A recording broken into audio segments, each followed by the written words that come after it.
ప్రజా రవాణాను ఉపయోగిస్తే ఎంతో కొంత ఆదా అవుతుంది కదా.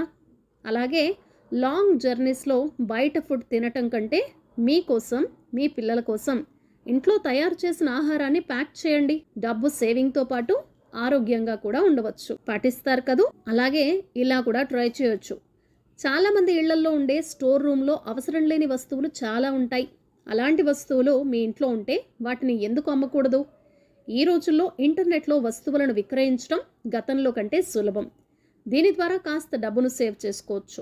అలాగే మీరు ఏదైనా పాత వస్తువుల ప్లేస్లో కొత్తది కొనాలి అనుకున్నప్పుడు పాతదాన్ని రీప్లేస్ చేసుకున్నా కూడా డబ్బు ఆదా అవుతుంది. చూశారు కదా, ఇవాల్టి వీడియోలో మనీ సేవింగ్ టిప్స్ ఏంటో తెలుసుకున్నాం కదా. ఈ టిప్స్ మీకు నచ్చాయని ఆశిస్తున్నాను. ఈ వీడియో కనుక మీకు నచ్చినట్లయితే తప్పకుండా లైక్ చేయండి, షేర్ చేయండి, సబ్స్క్రైబ్ చేయటం అస్సలు మర్చిపోకండి. TV 21 the better choice. మరొక చక్కటి వీడియోలో మళ్ళీ కలుసుకుందాం. నమస్తే.